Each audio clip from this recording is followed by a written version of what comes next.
Shalom, shalom, shalom, man, shalom. Yeah, I'm still on the holiday. But every so often things happen and you just gotta talk about it, you know? I mean, there's a few things that's really bugging me, and I've tried to talk to a few people about it, but I guess really nobody's got the answer. But how in the fuck did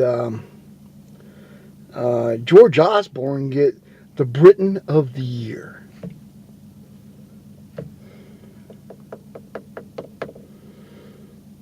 I bet he stuffed a few quids in a few pockets in mine.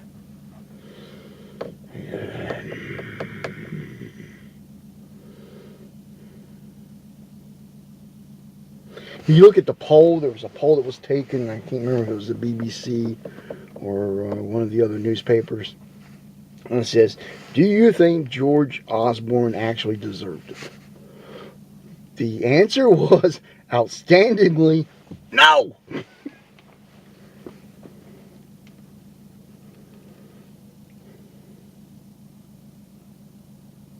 I'm waiting for the hairy goat-legged queen to knight the dog catcher. She's knighting everybody else. That's one thing that needs to go bye-bye in a heartbeat. I would get rid of the monarchy completely and say, you're out. We're not funding you anymore. You're a liability that we cannot afford. So it's time for you to start paying taxes, paying your way, and actually either produce something as individuals, or, well, Iain Duncan Smith has ways for you to actually help the country. Yeah. He's got a leading edge solution to employment issues. It's called slavery. Didn't hear anything about that in the Queen's speech during Christmas. No. She didn't talk about that. She only reminisced about the past and how that all the hardships that we've gone through.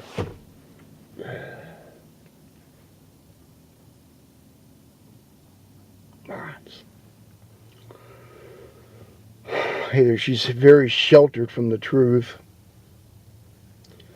or she just doesn't care.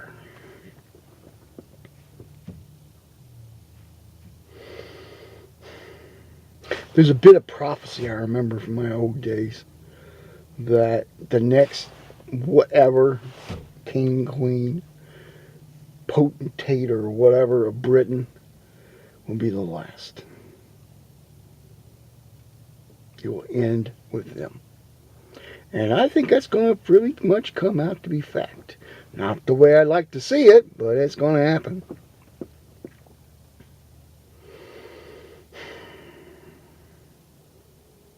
It's going to happen.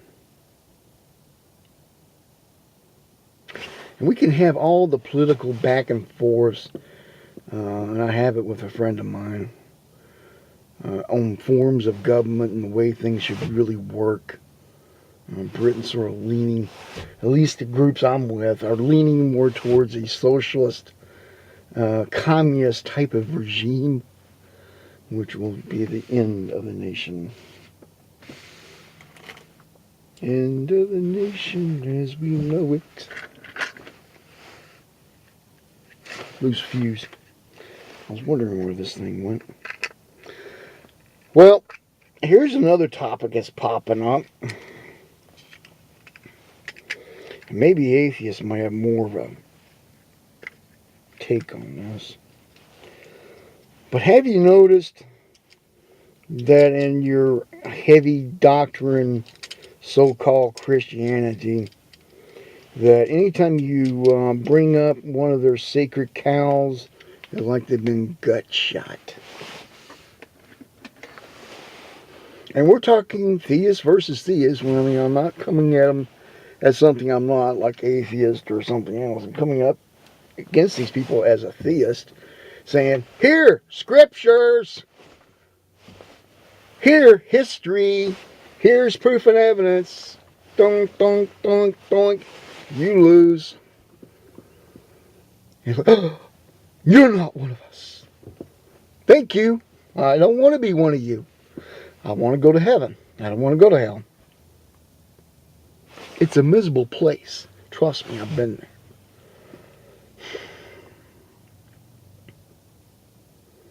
Didn't get to where I was because I just followed a bunch of people and said, oh, wow, I want to be part of this group. Oh, I'm going to join this country club. Oh, yeah, it's called blah, blah, blah, Baptist Church, blah, blah, blah, blah, whatever. No, thank you. I want to go to heaven. I don't want to be any part of any country clubs. You can keep your man-made doctrines because I can prove it, proof and evidence that it's not right what you're thinking. And I've had the arguments on recently. Give you the two arguments I'm fighting with all the time. Rapture, false. Didn't exist before, well, at least as an accepted doctrine of Christian faith, until 1830s. And let's see, what was those guys called? I've got to remember. They were called Millerites. Yeah. Didn't exist until before those idiots. And then it was adopted in the 1850s by the charismatic movement, also known as Pentecostal. And then you have other people who kicked out a bunch of garbage, like Darby and Schofield and a few others who published lies. And actually went through and rewrote verses and deleted verses and added little footnotes to re-explain what was already said in a different way that jives with their preferred doctrine. Or, as most of us like to call, lying their fucking asses off.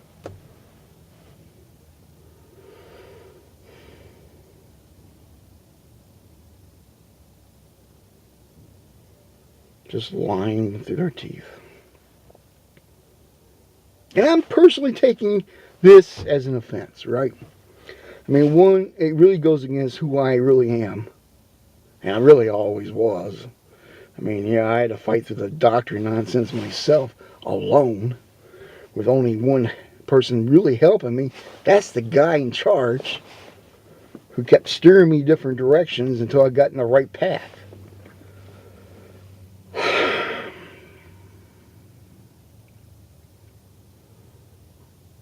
And I always kept my distance from Saul of Tarsus. I just never liked the guy, and for many years I couldn't say why. But after a little research, and a little digging, and some confirmation with other people and their studies, and a bunch of other things like that, it came to the point Saul of Tarsus was a fraud. A liar. Provable. Go in the own scriptures and find it. You can go into history and find it. He lied. He lied through his teeth. He was out there to destroy the church as a plant. Well, he was actually members of both the Sanhedrin, and also he was also a Pharisee. That's also historical. Because being in both, he would have been at the head table. Being a Roman citizen, he would had to serve in the military for X number of years, whatever that was, according to Roman law. I think the only way out of it for a very rich person would be to pay some money and send a slave to take his split place. Which, of course, the slave earns his freedom by doing such, and after so many years of service and whatever else, which basically covers the guy he's covering for. And then he becomes a Roman citizen. Gotta check your facts. Figure out who's who on all this stuff.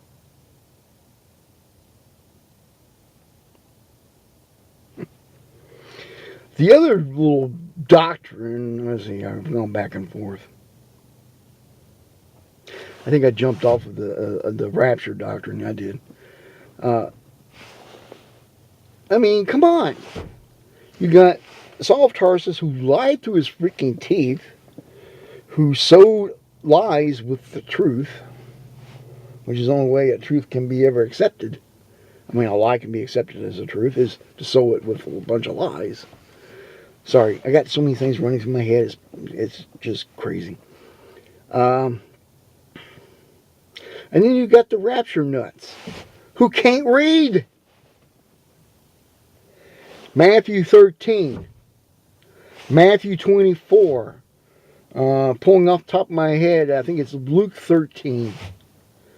And I can't remember the other ones off the top of my head. If I can, I'll put them below. They all say, Isa Christ, Yeshua HaMashiach, comes at the end of the age. Not before. After tribulation. Which means you're going through it, if you like it or not. And you've been lied to all of your life. See, let's look at this, all right? I know I'm jumping everywhere. Let's look at this. Let's go back to doctrine, right? According to doctrine, the law was nailed to the cross. Not true. Law defines sin. Be that as it may, they say law was nailed to the cross. Everything that's in the Old Covenant, as they word it, or Old Testament, is null and void. Now, look at the channel name I have, right? Look at the channel name. By that alone, if I do this, according to doctrine, it doesn't keep me from doing that, according to doctrine. So, I could be, and this is where a lot of people get screwed up, I never was, but let's just say I was. I could have been a practicing Wiccan witch, right? I've never been a witch. And I could have done the Wiccan path and done the Christian path simultaneously. And I know a few people who are trying to do it and you can't do it. It goes back to this thing of Yeshua, Isa Christ, Yeshua HaMashiach, where you cannot serve two masters. You'll either love one and hate the other. You just can't do both. You only can do one. Right? But remember, all that stuff was nailed to the cross and it's been all fulfilled, right, according to doctrine. So according to the modern Christian church, I can do both. According to the modern Christian church, I can be lesbian, gay, homosexual, mixed in bestiality. Let's see what other twisted things I can come up with. I could have 3 or 4 wives, kids by different women, gamble, cheat, steal. Remember, there's no more law. It was nailed to the cross. I can have idols and do idol worships and hate my parents and kill, lie, steal, not keep the Sabbath, on and on and on. I mean, there's like 613 different laws. Most don't apply to most everyday people. Only about 200 do. But really, a lot of them really describe something else. Right? So if I go on by all that, I can do all these things. Thus the lie. I don't know where these modern day, well, I'm not calling them modern day, postmodern day Christians come from, or what they really believe in, or anything else. I just know that they believe in a lie. And thus the great deception has them nailed. They're waiting to be beamed up and taken out of here because of a lie. They're listening to lies of a person by the name of Saul of Tarsus, who was a known liar and proven to be. We find it in Scripture. He was not accepted as amongst his peers of the time. I guess you might describe him from a lot of their writings as a politician.